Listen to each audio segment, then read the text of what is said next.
Hello everyone, welcome back to my channel. তো আজকের ভিডিওটা খুব সুন্দর একটা ভিডিও। তো আজকে আমরা যাচ্ছি খুব সুন্দর একটা জায়গাতে সবাই মিলে। তো এখানে কিন্তু মাও রেডি হয়ে গেছে, দেখতেই পাচ্ছ। তারপরে কিন্তু সবাই গাড়িতে উঠে পড়েছি আমাদের গন্তব্যে পৌঁছানোর জন্য।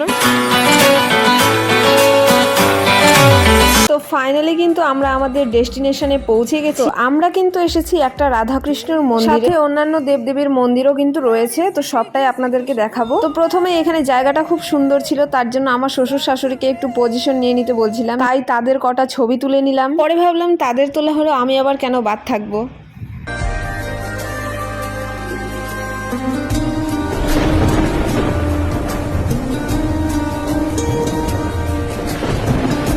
মন্দিরের পিছনের ব্যাকগ্রাউন্ডটা কিন্তু অনেকটাই হচ্ছে পিকনিক স্পটের মতো।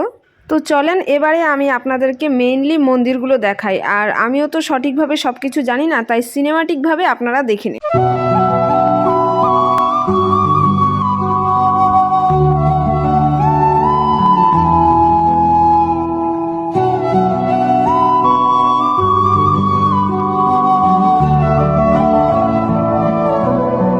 আর মন্দিরের পিছনেই কিন্তু খুব সুন্দর সুন্দর পুকুর রয়েছে।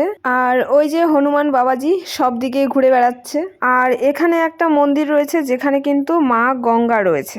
আর এইদিকে দেখুন পুকুরের মাছগুলো কি সুন্দর, তারাও লোকজন দেখে পুরো অভ্যস্ত হয়ে গেছে। তো আমরা কিন্তু এখানে নির্দিষ্ট প্ল্যান করে কিন্তু যাইনি, আমরা গেছিলাম অন্য একটা জায়গায়, মানে হচ্ছে আমাদের একটা নিমন্ত্রণ ছিল, সেখানে গেছিলাম। তো সেখান থেকে কিন্তু আমার শ্বশুর শাশুড়ি আমাকে কিন্তু সেখানে ঘুরতে নিয়ে যায়, কারণ ওই নিমন্ত্রণ বাড়ি থেকে এই মন্দিরটা খুবই কাছে। আর মন্দিরটা যে জায়গায় রয়েছে সেখানে যে খুব বেশি শহর বা হচ্ছে প্রপার এরিয়া এমন কিন্তু না, খুব যে গ্রাম তাও না, কিন্তু মানে ভিতর মতো জায়গাটা।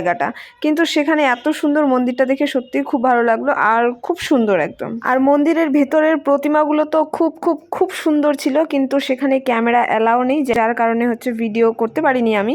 যেইটুকুনা করতে পেরেছি বাইরে থেকে সেইটুকুনা তুলে ধরেছি আপনাদের সামনে। তারপরে কিন্তু সব কিছু ঘুরে টুরে আমরা কিন্তু বাড়ির উদ্দেশ্যে রওনা দিয়ে দিই। আর সেদিন ছিল বিশাল ঠান্ডা, সারাদিনের রৌদ্র সেরম ছিল না।